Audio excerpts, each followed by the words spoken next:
তিস্তা চুক্তি নিয়ে ফের হতাশার কথা শোনালো ভারত। অভ্যন্তরীণ রাজনীতির ফেরে এক দশকেরও বেশি সময় ধরে ঝুলে আছে সমাধান। হিসা আদায়ে চীনের মহাপরিকল্পনা বাস্তবায়নের দাবি। 1-2 মাস পর দেয়া হবে করোনা টিকার দ্বিতীয় ডোজ। আগামী সপ্তাহে দেশে আসছে পরবর্তী চালান। বয়সসীমা নামতে পারে 40-এর নিচে। মুক্তিযোদ্ধা ভাতা 12,000 থেকে বাড়িয়ে 20,000 টাকা করার ঘোষণা প্রধানমন্ত্রীর। বললেন, বঙ্গবন্ধুকে হত্যা করে ক্ষমতা দখলকারী জিয়াউর রহমান হরণ করেন ভোটের অধিকার। দেখছিলেন শিরোনাম। প্রবাসী সময়ের সঙ্গে আছি আমি মাহমুদা মনি। তিস্তা চুক্তি নিয়ে নতুন কোনো সুখবর নেই ভারতের কাছে। দ্রুত এই চুক্তির সম্ভাবনা নেই জানে ভারতের হাই কমিশনার বিক্রম কুমার দোরাইস্বামী বলছেন, সংশ্লিষ্টদের সাথে আলোচনা করে সমাধানের চেষ্টা করছে কেন্দ্রীয় সরকার। সোমবার দুপুরে জাতীয় প্রেস ক্লাবে এক আলোচনায় তিনি একথা বলেন। তবে আন্তর্জাতিক সম্পর্ক বিশ্লেষকরা মনে করছেন, অভ্যন্তরীণ রাজনীতির চেয়ে অন্য দেশের সাথে সম্পর্ককে বেশি গুরুত্ব দেওয়া উচিত ভারতের। SN jeweller report. Bharat Bangladesh সম্পর্কে লেনদেনের তালিকায় সবার উপরে তিস্তা ইস্যু। এক দশকের বেশি সময় ধরে ঝুলে থাকা তিস্তা চুক্তির ভাগ্যে আসলে কি আছে? যতবার আলোচনার টেবিলে আসে এই বিষয় উঠে আসে ভারতের অভ্যন্তরীণ রাজনীতির কথা। আগামী মাসে আবারও ঢাকা আসছেন ভারতের প্রধানমন্ত্রী নরেন্দ্র মোদী। সেই সফরে কি হতে পারে তিস্তা চুক্তি? কোথায় আটকে আছে আলোচনা খোলাসা করলেন দেশটির হাই কমিশনার। তিস্তার পানি ভাগ করায় আমরা বিশ্বাসী। শুধু বাংলাদেশ নয়, সবার সাথেই ভাগ করতে চাই। কিন্তু আমাদের কেন্দ্রীয় সরকার একা এটা করতে পারে না। আমরা অভ্যন্তরীণভাবে আলোচনা করছি। এটা হয়তো ভালো কিছু নয়, কিন্তু এটাই বাস্তবতা এবং আমাদের বাস্তবতা অস্বীকার করার কোনো সুযোগ নেই। আপাতত তিস্তা চুক্তির ব্যাপারে কোনো আশা নেই। এ বিষয়ে আমাদের সব ধরনের আলোচনা অব্যাহত আছে।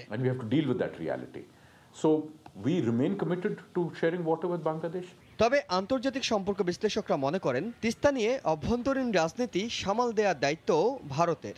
আমরা তো ভারতকে বাধ্য করতে পারবো না। ভারত তাদের অভ্যন্তরীণ রাজনীতির কারণে এই জিনিসটাকে ঝুলিয়ে রেখেছে।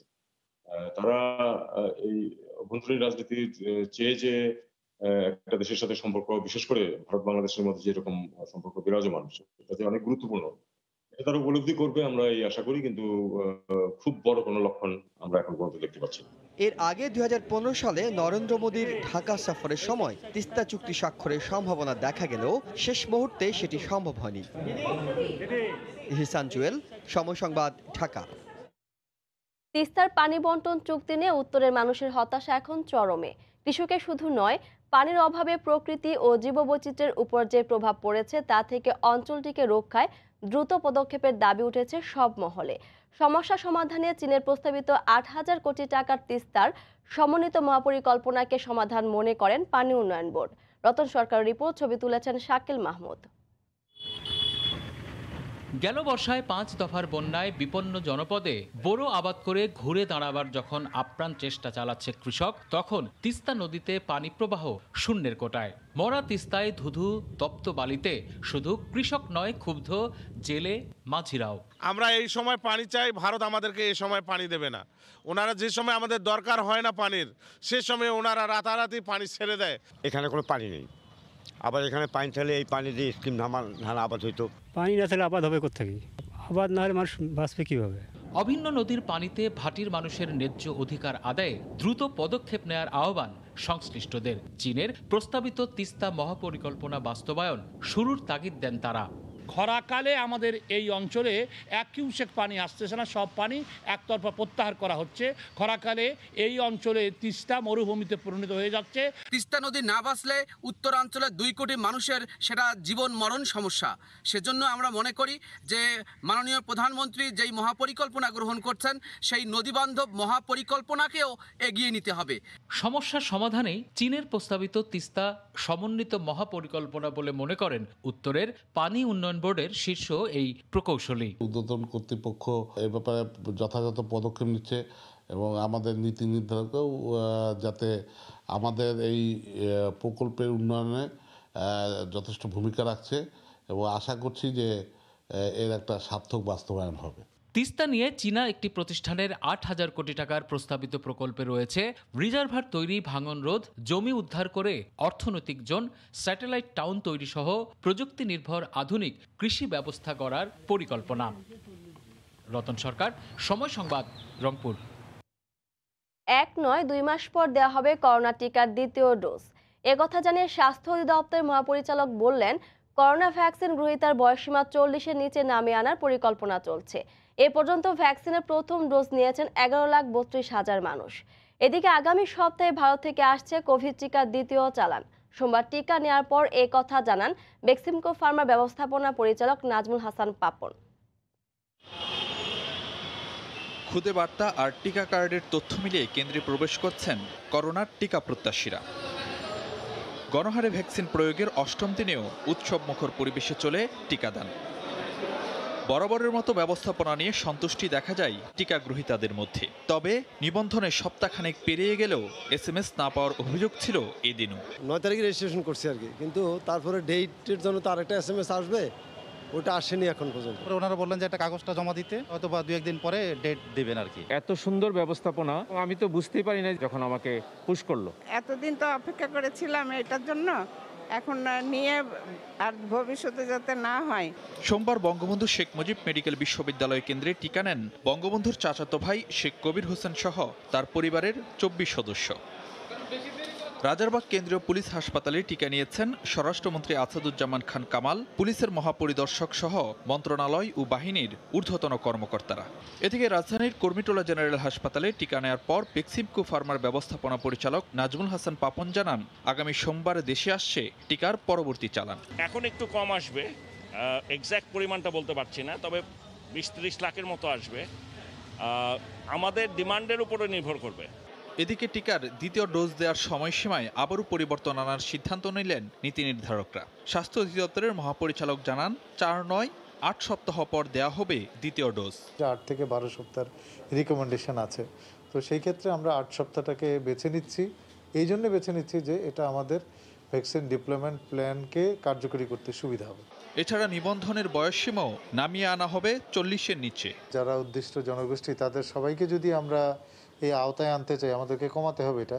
দেশে টিকা নিয়ে কোনো সংকট হবে না বলেও দাবি করেন সংশ্লিষ্টরা। ফারুক ভিয়া, রবিন, সময় সংবাদ, ঢাকা। মুক্তিযোদ্ধাদের সম্মানী ভাতা 12,000 থেকে বাড়িয়ে 20,000 টাকা করার ঘোষণা দিলেন প্রধানমন্ত্রী শেখ হাসিনা। সোমবার সকালে ডিজিটাল পদ্ধতিতে মুক্তিযোদ্ধাদের ভাতা প্রদান কার্যক্রম উদ্বোধন করে তিনি কথা বলেন। এ সময় সরকার প্রধান আরও বলেন, বঙ্গবন্ধুকে হত্যার পর অবৈধভাবে ক্ষমতা দখল করে জিয়াউর রহমান মানুষের ভোট ও ভাতের অধিকার হরণের পাশাপাশি বেঁচে থাকার অধিকারও কেড়ে নিয়েছিলেন। সোমবার সকালে গণভবন থেকে ভিডিও কনফারেন্সে ওসমানী স্মৃতি মিলনায়তনে মুক্তিযোদ্ধাদের সম্মানী ভাতা ইলেকট্রনিক পদ্ধতিতে প্রদানের কার্যক্রম উদ্বোধন করেন প্রধানমন্ত্রী। এখন থেকে বাংলাদেশ ব্যাংকের মাধ্যমে গভর্নমেন্ট টু পারসন পদ্ধতিতে টাকা সরাসরি যাবে তাদের ব্যাংক অ্যাকাউন্টে। প্রধানমন্ত্রী বলেন, মুক্তিযোদ্ধাদের কল্যাণে কাজ শুরু করলেও জাতির পিতাকে হত্যার পর ক্ষমতা গ্রহণকারীরা সব চেতনা নস্যাৎ করেছিল। ৭৫-এর পর জিয়াউর রহমান যখন অবৈধ ক্ষমতা দখল করে, সে অবৈধভাবে ক্ষমতা দখল করে এদেশের মানুষের শুধু যে মুক্তিযুদ্ধের চেতনা নস্যাৎ করেছে তা না, মানুষের ভোটের অধিকার, ভাতের অধিকারও কেড়ে নিয়েছিল, বেঁচে থাকার অধিকার কেড়ে নিয়েছিল। 15ই ফেব্রুয়ারি তারই স্ত্রী খালেদা জিয়া একটা ভোটার বিল নির্বাচন করেছিল। সারা বাংলাদেশে সেনাবাহিনী ডিপ্লয় করে দিয়ে জনগণের ভোট চুরি করে, এবং চুরি করে সে দাবি করে সে আবার প্রধানমন্ত্রী হয়েছে, কিন্তু বাংলাদেশের মানুষ কিন্তু তা মেনে নেয়নি। মুক্তিযোদ্ধাদের কল্যাণে সরকারের বিভিন্ন উদ্যোগ তুলে ধরেন শেখ হাসিনা। তিনি বলেন, শিগগিরই এই ভাতা 12,000 থেকে 20,000 টাকায় উন্নীত করা হবে। আজকে মুক্তিযোদ্ধাদের ভাতার পরিমাণ বৃদ্ধি করে এবং তাদেরকে এই ভাতা দেওয়া, এই সময় 12,000 টাকা কিছুই না। নিচের যে কয়টা স্লট আছে সেগুলি এক জায়গায় নিয়ে এসে আমরা 20,000 টাকা করেই মুক্তিযোদ্ধাদের ভাতা বৃদ্ধি করব। মুক্তিযোদ্ধারা কষ্ট করে থাকবে, এটা অন্তত আমি যখন সরকার আছে এটা কখনো হতে পারে না। এর আগে ওসমানী স্মৃতি মিলনায়তনেই গণভবন থেকে বাংলাদেশ মুক্তিযোদ্ধা কল্যাণ ট্রাস্টের ট্রাস্টি বোর্ডের 66তম সভায় অংশ নেন প্রধানমন্ত্রীর নেতৃত্বে বোর্ডের অন্যান্য সদস্যরা। দেবাশিস রায়, সময় সংবাদ, ঢাকা। সরকার বিরোধী আন্দোলনের মাঠে প্রতিশোধ পরায়ণ হতে নেতা কর্মীদের প্রতি আহ্বান জানিয়েছেন বিএনপির শীর্ষ নেতারা। পুলিশের বিরুদ্ধে হামলার অভিযোগ তুলে জবাব দেওয়ার হুঁশিয়ারিও দেন তারা। এদিকে দেশ বিরোধী ও মুক্তিযুদ্ধ বিরোধী কোনো ষড়যন্ত্র বরদাস্ত করা হবে না বলে পাল্টা হুঁশিয়ারি দিয়েছে আওয়ামী লীগ। নেতারা বলছেন, জনগণকে সঙ্গে নিয়ে ষড়যন্ত্রকারীদের সমুচিত জবাব দেওয়া হবে। রাজধানীতে আলাদা অনুষ্ঠানে তারা এ হুঁশিয়ারি দেন। আমাদেরও ধান ক্ষেত আছে, আমাদেরও খাল বিল নদী নালা আছে, প্রত্যেকটি জায়গা আমাদের দুর্গ, সেই সব দুর্গ থেকে আপনাদের উপর হামলা করা হবে।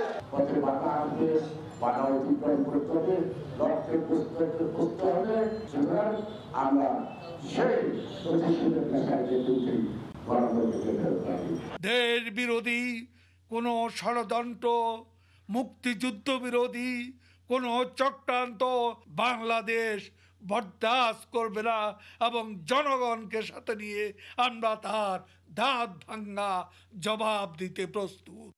জনগণ থেকে বিচ্ছিন্ন হয়ে বিএনপি এখন ষড়যন্ত্রের পথ বেছে নিয়েছে বলে মন্তব্য করেছেন আওয়ামী লীগ নেতারা। সোমবার বিকেলে বঙ্গবন্ধু এভিনিউতে অনুষ্ঠিত দক্ষিণ আওয়ামী লীগের এক সমাবেশে তারা এই মন্তব্য করেন। এ সময় তারা নেতা কর্মীদের সতর্ক থেকে ষড়যন্ত্রকারীদের প্রতিহত করার আহ্বান জানান। জনগণ কর্তৃক প্রত্যাখ্যাত হয়ে তারা আজকে ষড়যন্ত্রের পথ বেছে নিয়েছে। আমাদের সজাগ থাকতে হবে, আমাদের সতর্ক থাকতে হবে। ষড়যন্ত্র হচ্ছে দেশে এবং বিদেশে।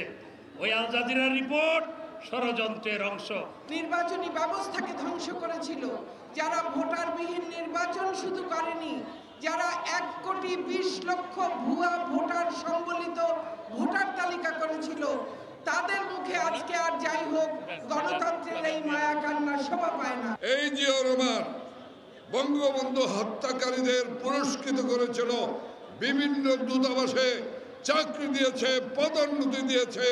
সেই কারণেই জিয়াউর রহমানের খেতাব প্রত্যাহার করা উচিত। শুধু বাংলাদেশের মানুষ না, সারা পৃথিবী আপনাদের থেকে মুখ ফিরে গেছে। কোথাও আপনাদের সমাদর নাই, কোথাও আপনাদের স্বীকৃতি নাই। তাই ভর করছেন ওই বার্গম্যানদের উপরে, তাই ভর করছেন ষড়যন্ত্রের উপরে। করোনার প্রভাবে গত বছরের 6 মাসে দেশে ফিরেছেন 1,11,111 জন শ্রমিক। এসব শ্রমিকদের সুরক্ষায় কেন্দ্রীয়ভাবে তথ্য সংরক্ষণের কাজ চলছে বলে জানিয়েছেন প্রবাসী কল্যাণ মন্ত্রী ইমরান আহমেদ। যদি কোনো শ্রমিক ঋণ নিয়ে ব্যবসা করতে চায়, প্রবাসী কল্যাণ ব্যাংক তাদের সহায়তা করবে বলেও জানান মন্ত্রী। গত বছরের শুরু থেকেই কাজ হারিয়ে বিভিন্ন দেশ থেকে দেশে ফেরত আসেন অনেক রেমিটেন্স যোদ্ধা। করোনার প্রভাবে এর গতি বাড়ে কয়েক গুণ। 2020 সালের এপ্রিল থেকে সেপ্টেম্বর এই 6 মাসে বেকার হয়ে দেশে ফেরেন 1,11,111 জন শ্রমিক। তবে এই পরিসংখ্যান বাস্তবে আরও বেশি। খোদ প্রবাসী মন্ত্রণালয়ই বলছে এমন কথা। সোমবার রাজধানী কাকরাইলে বিএমইটি ভবনে আয়োজিত এক সেমিনারে কথা জানান প্রবাসী কল্যাণ সচিব। জরিপ কার্যক্রম বা ফেরত আসা শ্রমিকদের পরিসংখ্যান ঠিক রাখতে দেশের সব পর্যায়ে জরিপ করা হবে বলে জানান তিনি। এখন পর্যন্ত আমরা ওভারহেলমিং রেসপন্স পাচ্ছি না। এটা কম্প্রিহেন্সিভ ডেটা। এটা এয়ারপোর্ট থেকে শুরু হবে এবং আমাদের বিভিন্ন অফিস, আমাদের টিটিসিগুলোতে হবে। ইতিমধ্যে সেটা ট্রেনিং দেওয়া হয়েছে। টিটিসির আমাদের যারা এটার জন্য প্রায় 100 শতাধিক লোককে ট্রেনিং দেওয়া হয়েছে। অনুষ্ঠানে প্রধান অতিথির বক্তব্যে প্রবাসী কল্যাণ মন্ত্রী বলেন, বিদেশ ফেরত কোনো শ্রমিক যদি ব্যাংক ঋণ নিয়ে ব্যবসা শুরু করতে আগ্রহী হন, তাহলে প্রবাসী কল্যাণ ব্যাংক তাদের ঋণ দিবে। এই সরকার এই কোভিডের আগে থেকেই আপনারা যদি হিসাব করে দেখেন, ওয়ার্কারদের বিভিন্ন ওদের আপলিফটের জন্য অনেক কাজ প্রোগ্রাম কিন্তু নিয়ে এসছে। কিন্তু বাস্তবতা হলো এই কোভিডের পরে, এই কোভিড হওয়ার পরেই কিন্তু এমফেসিসটা আরও বেশি বেড়ে গেছে। সেমিনারে উপস্থিত ছিলেন বিএমইটি মহাপরিচালক, ইইউ প্রতিনিধি, বিএমইটি ও মন্ত্রণালয়ের সংশ্লিষ্ট কর্মকর্তা ও returning migrants management of information সিস্টেমের প্রতিনিধিরা। কাজল আব্দুল্লাহ, সময় সংবাদ, ঢাকা। ঢাকার যানজট নিরসনে মেট্রো রেল উড়াল সেতুর পর এবার নতুন পরিকল্পনা চক্রাকার রেলপথ। এর মাধ্যমে পাতাল রেলের যুগে প্রবেশ করতে যাচ্ছে বাংলাদেশ। ঢাকাকে ঘিরে বৃত্তাকার অত্যাধুনিক রেলপথ নির্মাণের প্রকল্পের আওতায় থাকবে 70 কিলোমিটার উড়াল ও 10 কিলোমিটার পাতাল লাইন।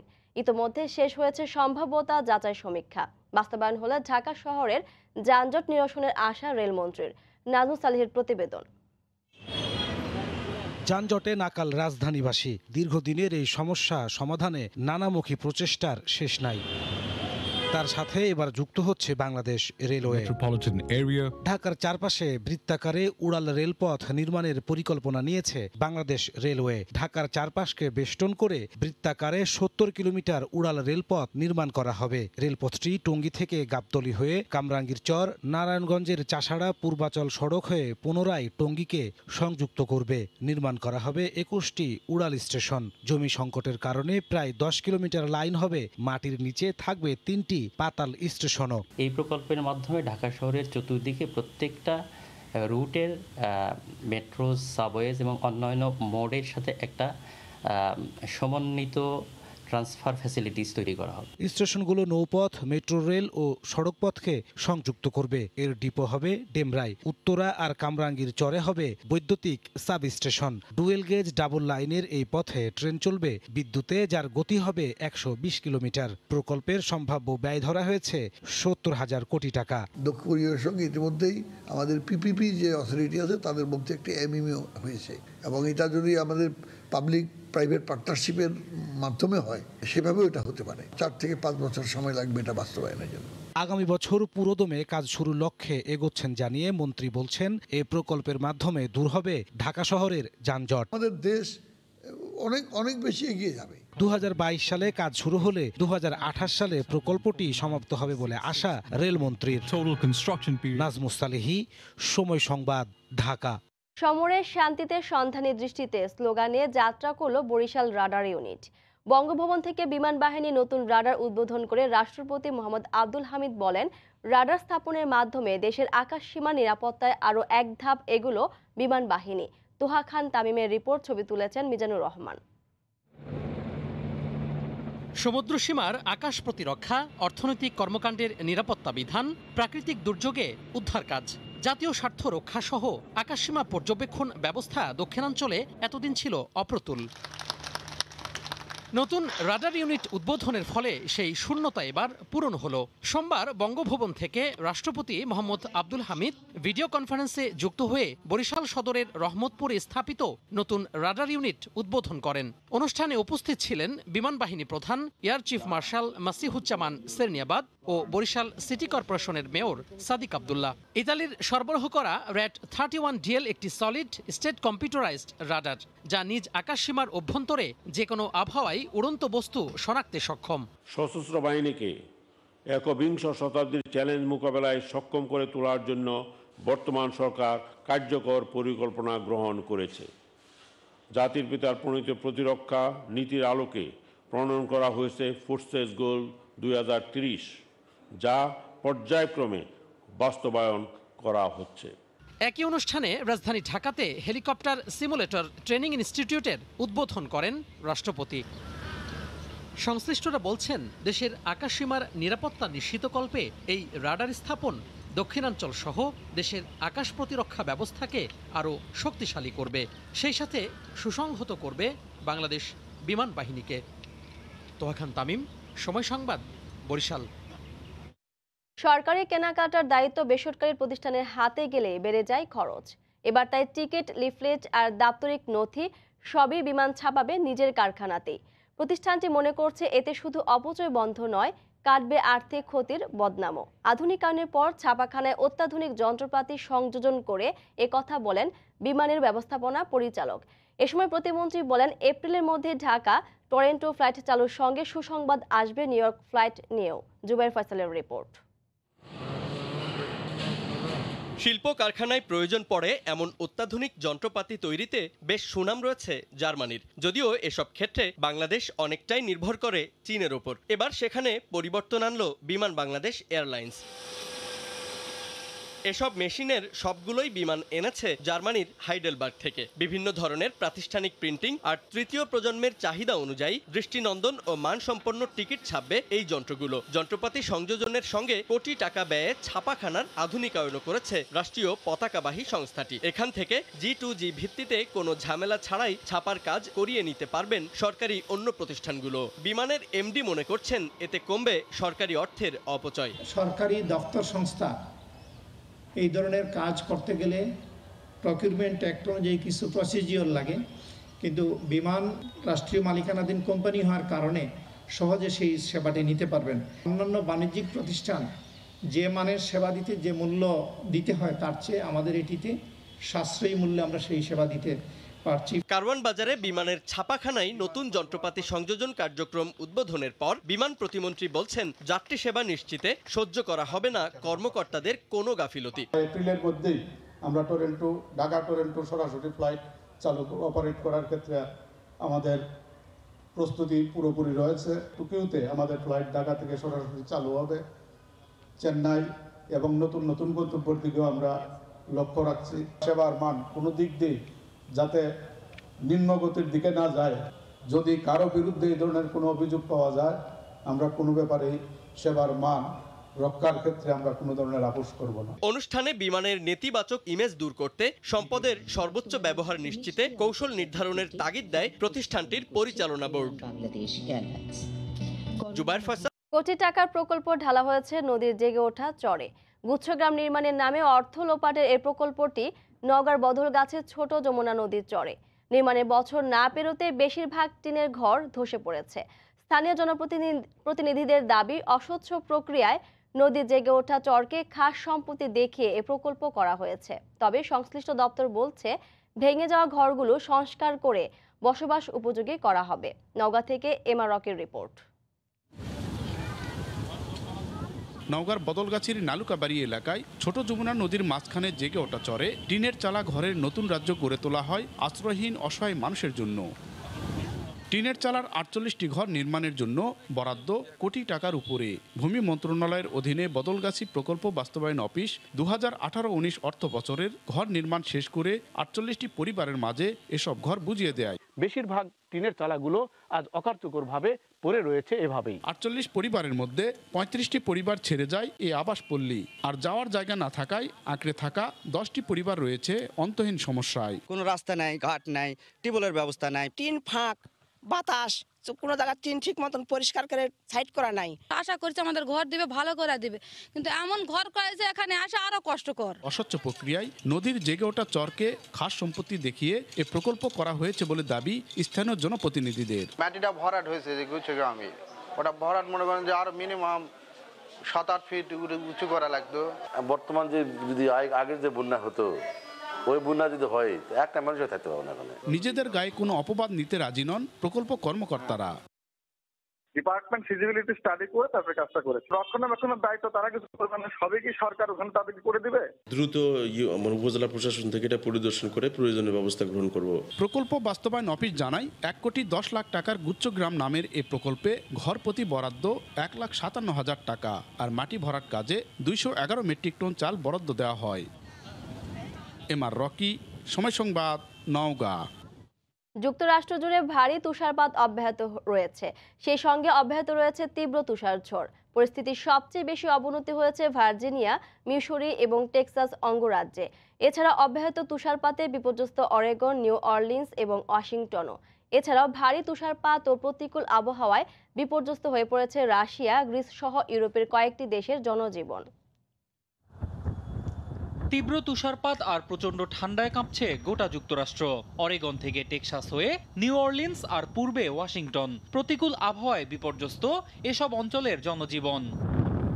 পরিস্থিতির সবচেয়ে বেশি অবনতি হয়েছে ভার্জিনিয়া, মিজৌরি এবং টেক্সাসে। ভার্জিনিয়ার রিচমন্ডে ভারী তুষারপাতের পাশাপাশি বইছে কনকনে ঠান্ডা বাতাস। সেই সঙ্গে তীব্র তুষারঝড়ের সতর্কতাও জারি করেছে স্থানীয় আবহাওয়া দফতর। প্রয়োজন ছাড়া ঘর থেকে বের না হওয়ার নির্দেশনাও জারি করা হয়েছে। অন্যদিকে মিজৌরির সেন্ট লুইসেও তাপমাত্রা 0 ডিগ্রির কাছাকাছি। 2-1 দিনের মধ্যেই এটি হিমাঙ্কের নিচে নেমে আসবে বলে আশঙ্কা আবহাওয়া দফতরের। ভারী তুষারপাতে ঢেকে গেছে গোটা শহর, ব্যাহত হচ্ছে যান চলাচল। একই পরিস্থিতি টেক্সাসেও। অঙ্গরাজ্যটির পশ্চিমাঞ্চল জুড়ে অব্যাহত রয়েছে তীব্র তুষারপাত। এতে রাস্তায় পুরো বরফের স্তর জমায় যানবাহন চালাতে বেগ পেতে হচ্ছে চালকদের। এদিকে তীব্র তুষারপাত আর প্রতিকূল আবহাওয়ায় বিপর্যস্ত ইউরোপের কয়েকটি দেশ। এর মধ্যে রাশিয়ায় শনিবার স্মরণকালের রেকর্ড পরিমাণ তুষারপাতের পর রোববারও তা অব্যাহত ছিল। এতে এক প্রকার ভেঙে পড়েছে রাজধানী মস্কোর জনজীবন, ব্যাহত হচ্ছে যোগাযোগ ব্যবস্থা। বিমানবন্দরগুলোতে দেখা দিয়েছে ফ্লাইটের শিডিউল বিপর্যয়। শহরটিতে আগামী 2 দিন 60 সেন্টিমিটার পর্যন্ত তুষারপাতের আশঙ্কা করছে স্থানীয় আবহাওয়া কর্তৃপক্ষ। এছাড়াও ভারী তুষারপাত আর তীব্র ঠান্ডায় বিপর্যস্ত ইউরোপের আরেক দেশ গ্রিসের জনজীবনও। অন্যয় কর্মকার, সময় সংবাদ। দীর্ঘদিন কোভিড শূন্য থাকার পর আবারও করোনা সংক্রমণ শুরু হয়েছে অস্ট্রেলিয়ায়। মেলবোর্নে লকডাউনের মধ্যে আবারও আক্রান্ত হতে শুরু করেছেন সাধারণ মানুষ। বিস্তারিত এসএম আমিনুল রুবেলের রিপোর্টে। অস্ট্রেলিয়ার মেলবোর্নে হঠাৎ করে নতুন করে করোনা আক্রান্ত রোগী পাওয়া গেছে। তারা সবাই স্থানীয় রোগী ধারণা করা হচ্ছে। মেলবোর্নে হলিডে ইন হোটেল থেকে একজন আন্তর্জাতিক যাত্রীর মাধ্যমে এই করোনাটি ছড়িয়েছে স্থানীয়দের মাঝে। সংখ্যাটি এখনও খুব বেশি নয় এবং পরিস্থিতিও খুব বেশি ভয়াবহ নয়।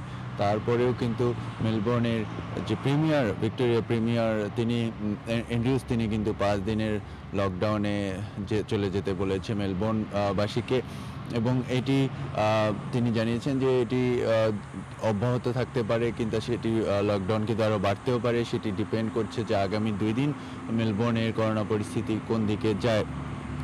অস্ট্রেলিয়ার মেলবোর্নের যে 5 স্টার হোটেল আছে, অনেকগুলো কোয়ারেন্টিন হোটেল, সেখানে কিন্তু আন্তর্জাতিক যাত্রী যারা আসছে বিশেষ ফ্লাইটে করে তাদেরকে সেখানে রাখা হচ্ছে এবং সেখান থেকে তারা যখন 2 সপ্তাহ পরে সুস্থ প্রমাণিত হচ্ছে তখনই কিন্তু তাদেরকে বের হতে দেওয়া হচ্ছে এবং তারা কিন্তু মিশে যাচ্ছে জনগণের সাথে। এসএম আমিনুল রুবেল, সময় সংবাদ, অস্ট্রেলিয়া। ফ্লাইট বাতিল বা ভ্রমণের পূর্ব শর্ত হিসেবে করোনা টেস্ট করতে গিয়ে কোনো লক্ষণ ছাড়াই আসছে কোভিড পজিটিভ। এমন পরিস্থিতিতে বিড়ম্বনার শেষ নেই জরুরি প্রয়োজনে ভ্রমণেচ্ছুক পর্তুগাল প্রবাসী যাত্রীদের। অন্যদিকে টিকিটের টাকা ফেরত পেতেও দীর্ঘসূত্রিতার অভিযোগ করছেন ট্রাভেল এজেন্টরা। তবে এসব ক্ষেত্রে এয়ারলাইন্সগুলোর নির্দেশনা মেনে ক্ষতি এড়ানো সম্ভব বলে মত সংশ্লিষ্টদের। লিসবন থেকে তারিকুল হাসান আশিকের রিপোর্ট। করোনা পরিস্থিতির অবনতি হওয়ায় কর্মহীন অনেক পর্তুগাল প্রবাসীর গন্তব্য বাংলাদেশ অথবা ইউরোপের বিভিন্ন দেশ। তবে বর্তমান প্রেক্ষাপটে যে কোনো প্রয়োজনে ভ্রমণের ক্ষেত্রে বিধিনিষেধের যেন শেষ নেই। শুধু বাংলাদেশই নয়, ইউরোপের বিভিন্ন দেশে যেতেও বাধ্যতামূলক করা হয়েছে কোভিড নেগেটিভ সার্টিফিকেট। ভ্রমণের উদ্দেশ্যে করা ব্যয়বহুল RT-PCR টেস্টে কোনো লক্ষণ ছাড়াই অনেকের আসছে করোনা পজিটিভ। দেশে ভ্রমণের পূর্ণ প্রস্তুতির পর এমন পরিস্থিতিতে হতাশ বহু প্রবাসী। এছাড়াও নিয়মিত বাতিল হওয়া বিভিন্ন গন্তব্যের ফ্লাইটের টিকিটের টাকা ফেরত পেতেও ভোগান্তিতে পড়ছেন এজেন্টরা। এই মুহূর্তে মানুষের জবলেস, পয়সা নেই, টাকা নেই, মানুষ কিন্তু খুব আর্থিক সমস্যার মধ্যে আছে। এই মুহূর্তে এই ভোগান্তিটা কিন্তু আসলে আমাদের জন্য খুবই দুঃখজনক। এক একটা এয়ারলাইন্স আগে যেখানে 15 দিনের মধ্যে রিফান্ড করে দিত, এখন 3.5-4 মাসে ওটা রিফান্ড পাওয়া যাচ্ছে না। তবে নির্দেশনা মেনে এয়ারলাইন্সগুলোর সুবিধাজনক সময়ে ভ্রমণ করে ক্ষতির পরিমাণ কিছুটা কমিয়ে আনা সম্ভব বলে মত সংশ্লিষ্টদের। যে সময় রিশিডিউল ফ্রি অফ চার্জ হয় ওই ডেটে ওরা একমাত্র রিশিডিউল করতে পারবে, বাট ওরা যদি ওদের চয়েজেবল ডেটে নিতে চায় তখন দেখা যায় ফেয়ার ডিফারেন্ট বা ট্যাক্স রিফান্ড চলে আসে, ওটা কিন্তু পে করতে হয়।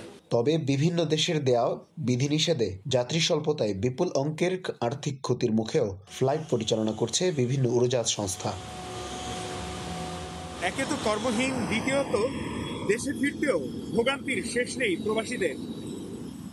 তাই এসব ক্ষেত্রে সংশ্লিষ্ট প্রত্যেককেই আরেকটু সহযোগিতার আহ্বান প্রবাসীদের। তারিকুল হাসান আশিক, সময় সংবাদ, লিসবন, পর্তুগাল।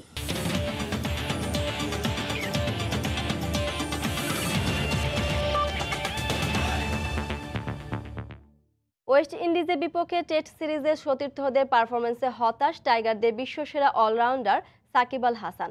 পারিবারিক কারণ নিউজিল্যান্ড সিরিজ মিস করলেও এই সফরে ঘুরে দাঁড়াবে বাংলাদেশ, এমনটাই বিশ্বাস সাকিবের। কারণ বাজার বেসরকারি সংস্থা ফ্রেন্ডশিপ আয়োজিত ফ্রেন্ডস অ্যান্ড হিরোজ ক্যাম্পেইনের অনুষ্ঠানে ভার্চুয়ালি অংশ নিয়ে এমন মন্তব্য করেন তিনি। মাঠ কিংবা মাঠের বাইরে সবসময় আলোচনায় থাকেন একজন সুপার সাকিব। ঢাকা টেস্টে টাইগারদের বিপর্যয়ের পরের দিনই একটি ভার্চুয়াল ক্যাম্পেইন অনুষ্ঠানে পাওয়া গেল তাকে। ইনজুরির কারণে ছিলেন না মিরপুরে, তবে দেখেছেন মুশফিক মুমিনুলের অসহায় আত্মসমর্পণ। টেস্ট সিরিজে অতিরিক্ত আত্মবিশ্বাসী ডুবিয়েছে দলকে। সাকিবও হতাশ সতীর্থদের ভরাডুবিতে। লাস্ট টাইম যখন আমরা ওয়েস্ট ইন্ডিজের সাথে খেলেছি, এখানে তাদের ফুল স্ট্রেংথ টিম ছিল, সেখানে আমরা অনেক ভালোভাবে তাদেরকে বিট করতে পেরেছি। ফার্স্ট টেস্টে প্রথম 4 দিনও আমরা খুব ভালো অবস্থাতেই ছিলাম। আসলে ওই পঞ্চম দিন থেকে আসলে আমাদের খারাপের ইয়েটা শুরু। স্বাভাবিকভাবে ডিফিকাল্ট সিচুয়েশন, বাট এর আগেও এরকম সিচুয়েশন এসেছে বাংলাদেশের ক্রিকেটে এবং সবাই মিলে একসাথে কাজ করে আসলে এই জায়গা থেকে বের হয়ে আসা সম্ভব হয়েছে। দীর্ঘ ফরম্যাটের ক্রিকেটে ঘরোয়া লিগ নিয়ে প্রশ্ন উঠেছে বারবারই, কিন্তু টেস্ট স্ট্যাটাসের 21 বছরেও পরিবর্তন হয়নি অনেক কিছুই। সবাই জেতার জন্য চিন্তা করেই নাই। যখন সেটা ঠিক হয় না তখন আপনারা প্রশ্ন এটা করেন, কিন্তু অনেক সময় ঠিক হলেও জিনিসটা ভুল হতে পারে, সেটা আপনারা বুঝতেও পারেন না। আবার অনেক সময় ভুল হয়েছে সেটা ঠিকভাবে মানে যেটা বললাম যে জিতে গেলেই কিন্তু আপনারা এই প্রশ্নগুলো করতেন না।